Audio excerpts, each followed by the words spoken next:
Bonjour à tous. Aujourd'hui, nous allons explorer comment les simulations ont transformé la science moderne, non seulement en tant qu'outil pour comprendre notre univers, mais aussi comme moyen de prédire et de modéliser des phénomènes complexes. Alors que la technologie continue de progresser, les simulations deviennent de plus en plus sophistiquées, offrant aux scientifiques des moyens sans précédent d'explorer des réalités alternatives, de tester des théories et de repousser les limites de notre connaissance. Mais que se passerait-il si nous découvrions que notre propre réalité est une simulation? Ce chapitre examine comment les simulations influencent la science moderne et ce que cela pourrait signifier pour notre compréhension du monde. Les simulations sont devenues un outil indispensable en physique, permettant aux chercheurs de modéliser des événements cosmiques et des phénomènes quantiques qui seraient autrement inaccessibles. Que ce soit pour simuler la formation des galaxies, la dynamique des trous noirs ou les interactions des particules subatomiques, les simulations permettent de recréer des conditions impossibles à observer directement. Ce chapitre explore comment ces simulations sont utilisées pour tester des théories, affiner des modèles et parfois même découvrir des phénomènes entièrement nouveaux. En examinant ces processus, nous nous demandons si la capacité de nos simulations à reproduire des aspects de l'univers pourrait être un indice que notre propre réalité est elle-même une simulation, conçue pour explorer les lois fondamentales de la nature. En biologie, les simulations jouent un rôle crucial dans la compréhension des systèmes complexes, de l'évolution des espèces aux dynamiques des écosystèmes.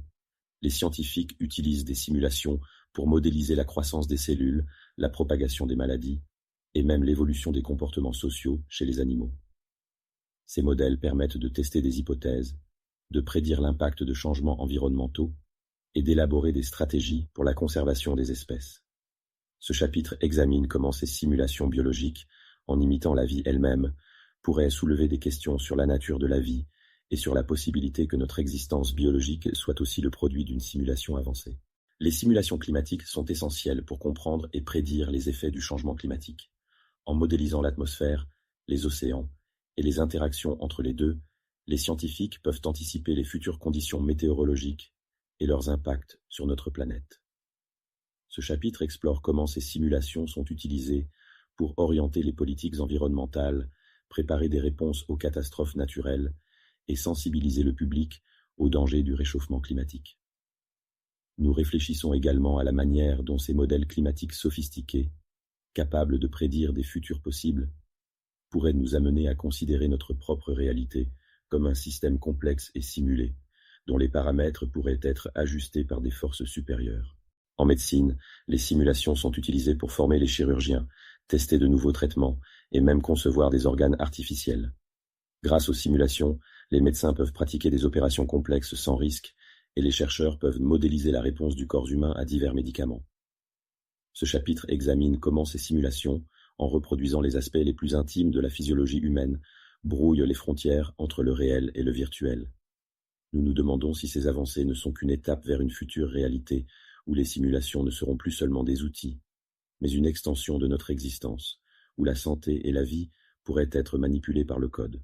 Enfin, les simulations ne sont pas seulement utilisées pour modéliser des systèmes physiques ou biologiques, mais aussi pour explorer la nature de la conscience elle-même. Des expériences de réalité virtuelle à l'intelligence artificielle, les scientifiques cherchent à comprendre comment la conscience émerge et comment elle pourrait être reproduite. Ce chapitre explore comment ces recherches, en s'approchant de la création d'une conscience simulée, soulèvent des questions profondes sur la nature de notre propre conscience. Si nous pouvons simuler la conscience, qu'est-ce que cela dit de la nôtre? Et si notre propre expérience consciente est elle-même le résultat d'une simulation? Les simulations occupent désormais une place centrale dans la science moderne, permettant de modéliser, tester et découvrir des aspects du monde que nous ne pourrions pas explorer autrement. Mais alors que nous progressons dans notre capacité à simuler la réalité, il est légitime de se demander si nous ne sommes pas en train de percer les secrets d'une simulation plus vaste. La science, dans sa quête pour comprendre l'univers, pourrait-elle être en réalité une exploration des règles d'un jeu programmé par des créateurs inconnus? C'est une question qui mérite réflexion et qui pourrait redéfinir notre compréhension de ce qu'est la réalité. Si vous souhaitez approfondir ce sujet, n'hésitez pas à me le faire savoir et je créerai des vidéos plus détaillées pour explorer ces concepts en profondeur.